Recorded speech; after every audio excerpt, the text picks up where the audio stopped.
Hello guys, welcome back to my YouTube channel again. आप सभी का स्वागत है मेरे यूट्यूब चैनल पे। देखिए दोस्तों, जिस तरीके से खोटा की जो मेरी प्लेलिस्ट थी उसके हिसाब से बहुत सारे सिलेबस को हम लोगों ने अभी तक बहुत हद तक कवर अप कर लिया है।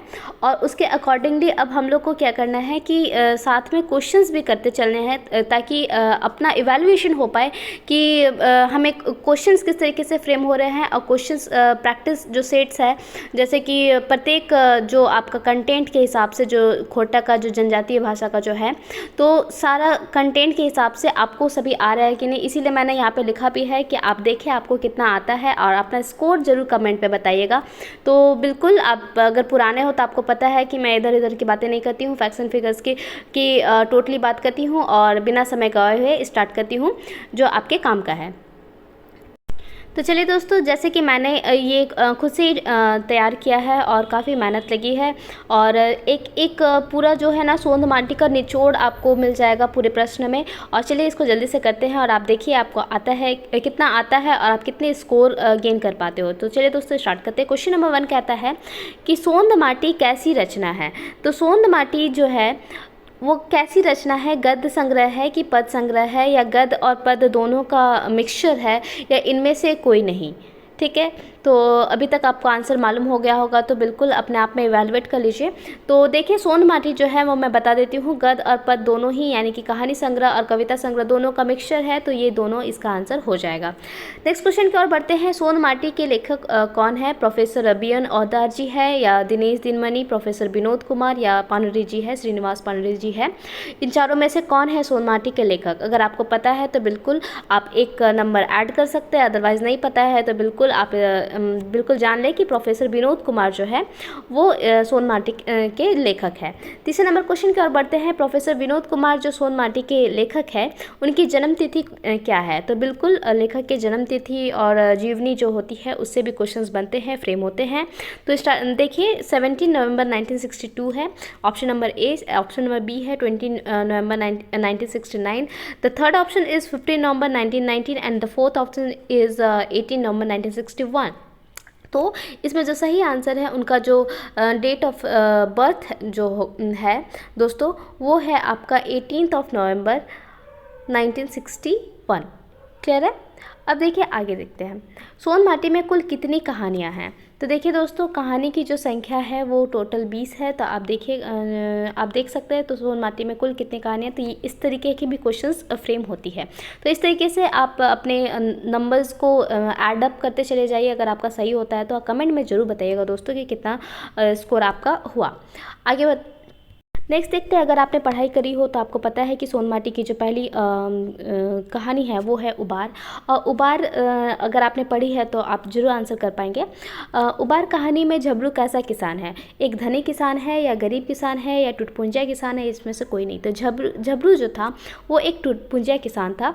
तो जो अपने भाषा में हम मतलब खोटा के भाषा में लिखा हुआ है, तो मैं स्पेशली जिसको खोटा में थोड़ा तकलीफ़ होता है तो मैं हिंदी में वीडियोज़ लेकर के आती हूँ ताकि वो हेल्पफुल साबित हो उनके लिए। तो टुटपुंजिया किसान था। देखिए आगे, झबरू का बेटा जो बिहारी था वो क्या बनना चाहता था? तो डॉक्टर बनना चाहता था, पुलिस इंस्पेक्टर बनना चाहता था, वकील बनना चाहता था, या किसान बनना चाहता था? तो देखिए दोस्तों, अगर इस तरीके से जैसे कि मैंने हिंदी में लिखा है तो मैं पहले ही बता दूं कि अगर खोटा में क्वेश्चन आएंगे तो वहाँ पे डॉक्टर की जगह डॉक्टर लिखा होगा, पुलिस इंस्पेक्टर की जगह पुलिस निस्पेक्टर इस तरीके की उच्चारण होती है। वकील वकील हो जाता है, किसान तो किसान ही होता है। ठीक है, तो इस तरीके से आपको कंफ्यूज होने की स्थिति बिल्कुल भी क्रिएट ना करें। तो पुलिस इंस्पेक्टर या पुलिस इंस्पेक्टर, ये इसका सही आंसर हो जाएगा। वो पुलिस इंस्पेक्टर बनना चाहता था। कौन? तो बिहारी। वो किसका बेटा था? तो झबरू का, जो कि एक टुटपुंजिया किसान था। इस तरीके से हम लोग का रिवीजन भी होता है। झबरू किसान के कितने बच्चे थे, और परबतिया और सुमिया कौन थी? तो देखिए ऑप्शंस काफ़ी पेचीदे हैं। अगर दो बच्चियाँ थी तो अगर दो, और बेटियाँ जो है, अगर वो बेटी परबतिया और सुमिया अगर बेटियाँ लगती है झबरू की, तो बेटियां हैं, या फिर 4 उसके संतान थे और वो दोनों बेटियां हैं, 3 संतान थे कि बेटियां हैं, और या फिर 2 संतान थे तो, या फिर परबतिया और सुमिया जो है क्या वो पत्नियां हैं। तो देखिए दोस्तों, अगर आपने पढ़ी है ये गद्य पाठ तो अब उबार पढ़ी है, तो झबरू किसान के जो है वो टुटपुंजा किसान के 3 बच्चे थे। ऑब्वियसली अगर आपको पता चलेगा कि यहाँ 2 तो सबसे पहले कैंसिल कर दीजिए, क्योंकि 2 तो हो नहीं सकते, क्योंकि आपको एक पहले से पता चल गया है कि बिहारी जो है उनका लड़का है। तो और परबतिया और सुमिया अगर आपको पता है कि बेटियां हैं तो 3 जरूर होंगे। तो 3 बेटियां, 2 बेटियां थी और एक बिहारी, वो जो खुद यानी कि 3 उसके संतान थे, और जिसमें से परबतिया और सुमिया जो है उनकी बेटियां थी। ठीक है, तो यहाँ से क्लियर हो गया। स्कोर ज़रूर अपना गिनते रहिएगा। झबरू अपने घर बारी को गहकी जिसको हम लोग के लैंग्वेज में, खोटा के लैंग्वेज में गिरवी भी बोलते, गहकी बोलते हैं। ठीक है, तो गिरवी जिसको नॉर्मल भाषा में बोलते हैं, लगा के मतलब कितने रुपए पाया, मतलब घर बारी वगैरह सबको गहकी लगा करके यानी कि गिरवी लगा कर पे वो कितने रुपए पाया, तो वो एग्जैक्टली 500 वो पाया था। तो अगर आपको याद होगा तो बिल्कुल आप डायरेक्टली 500 को चूज़ कर सकते हो, अदरवाइज़ आप अपना स्कोर कट कर सकते हो। देखिए उसके बाद अब हम लोग बढ़ते हैं इसके जस्ट बाद वाला जो हम लोग का कहानी संग्रह में है, ओद दीदा। ठीक है, ओद दीदा गदखंड का मुख्य पात्र कौन है? ठीक है, तो मुख्य पात्र कौन है? क्या रश्मि है? ठीक है, या रश्मि माए है यानी कि रश्मि की माँ है, या सुगिया है, या हेमिया है? तो देखिए दोस्तों, सिंपल सा बात है, रश्मि माए जो है उसकी मुख्य पात्र में है, जिसको चानो वाली करके भी पुकारा जाता है। तो इस जगह पे अगर आपको चानो वाली बोलेगा तो वो भी एक तरीके से सही है। तो रश्मि माई को ही चानो वाली के नाम से पुकारा जाता है। तो ओ दीदा का जो मुख्य पात्र है वो चानो वाली यानी कि जो कि रश्मि की माई यानी कि रश्मि की माता जी है। आगे बढ़ते हैं क्वेश्चन नंबर 10 की ओर। रश्मि माई किस नाम से प्रसिद्ध है? तो ऑब्वियसली जैसे मैंने अभी तुरंत बताया है कि मसोमाइत या मालकिन या चानो वाली या सब्जी वाली। तो देखिए रश्मि की जो मम्मी है वो चानो वाली के नाम से प्रचलित है, तो चानो वाली इसका सही आंसर हो जाएगा। इससे एक और क्वेश्चन मैं फ्रेम करना चाहूँगी, मसोमाइत मतलब क्या होता है? चानो वाली जो थी वो मसोमाइत थी। ये आपको पूछा जा सकता है कि मसोमाइत मतलब क्या? तो मसोमाइत का मतलब होता है खोटा में विधवा, याद रखिएगा। ठीक है, तो विधवा। आगे बढ़ते हैं, बिल्कुल अपना स्कोर बिल्कुल लिखते चले जाइए कि आप कितने ऑब्टेन कर रहे हैं। चानो वाली किसके यहाँ काम करती थी? तो सुगिया के घरे यानी कि सुगिया के घर में, फुलवा घरे या फुलवा के घर में, सुकर महतो के घर में, या जखन महतो के घर में। तो चानो वाली जो है वो एक मतलब घर में काम करती थी और काफ़ी लंबे समय से, एक जैसे होता है कि वो किसी के परिवार पे काम करी और उसके एक परिवार के सदस्य की तरह हो गई थी। तो वो कौन थे? तो वो सुकर महतो के घर में वो काम करती थी, जिसके घर में अकॉर्डिंग टू स्टोरी सुकर महतो के घर में शादी भी है। करेक्ट। अब देखिए अब बढ़ते हैं नेक्स्ट गद्य की ओर। हूब कहानी से क्वेश्चन फ्रेम करते हैं। हूब कहानी के मुख्य पात्र कौन है?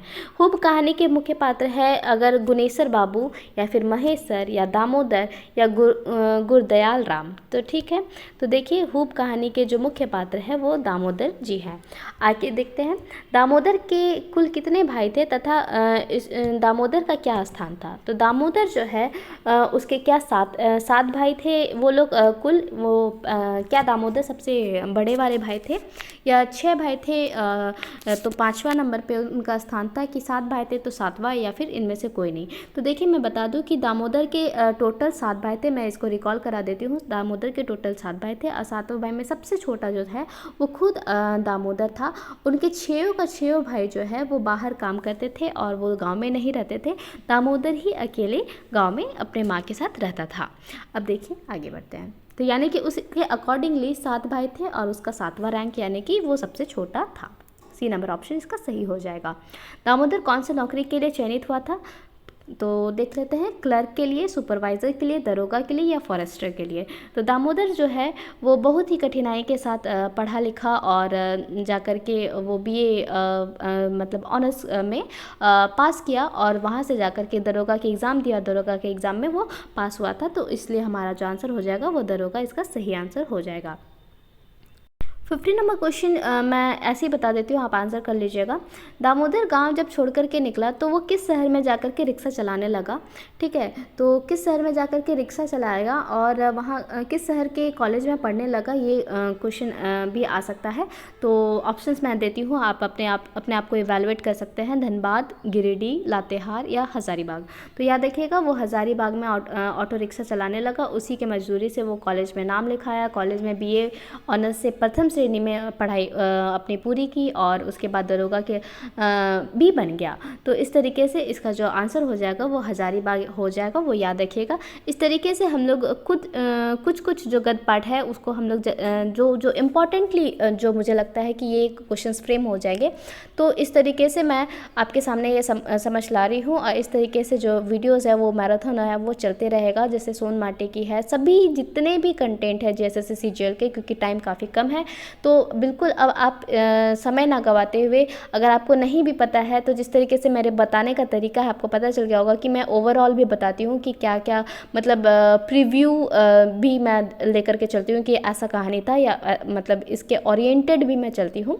तो बिल्कुल भी अगर आपने सही तरीके से अगर किसी टॉपिक को नहीं किया है या अभी तक नहीं पढ़ा है तो आप डायरेक्ट भी इस तरह के वीडियोज़ को देख सकते हो। वहाँ से एक सटीक तो नहीं बोलूँगी, लेकिन आपको ऑलमोस्ट, अगर बिल्कुल भी नहीं पढ़े हो तो 70% या 50% आपको ज़रूर ही आइडिया मिल जाता है। फिर आप जब उसको पढ़ोगे तो आपको आसान लगेगा। अगर नहीं पढ़ने का समय मिला है तो बिल्कुल आप इससे क्वेश्चंस तो फ्रेम हो ही जाएंगे और आपके दिमाग में वो टैकल करेगा ही। तो देखिए दोस्तों, इस तरीके से मेरी स्ट्रैटेजी है और आप बिल्कुल भी इससे पढ़ सकते हो। चैनल पर अगर आप पुराने हो तो आपको पता है कि मैं बिल्कुल भी टेक्निकली पढ़ाती हूँ और बहुत ही सटीक तरीके से पढ़ाती हूँ। और चैनल पर अगर नए हैं तो बिल्कुल चैनल को सब्सक्राइब जरूर कर लीजिएगा, लाइक कीजिएगा, दोस्तों के साथ शेयर कीजिएगा, कमेंट में जरूर बताइएगा कि आपका स्कोर कितना हुआ। और चैनल पे पुराने हैं तो बिल्कुल दोस्तों, अभी तक आपने लोगों ने काफ़ी शेयर नहीं किया है आई थिंक, तो शेयर जरूर कीजिएगा। तो बिल्कुल धन्यवाद वीडियो के अंत तक बने रहने के लिए।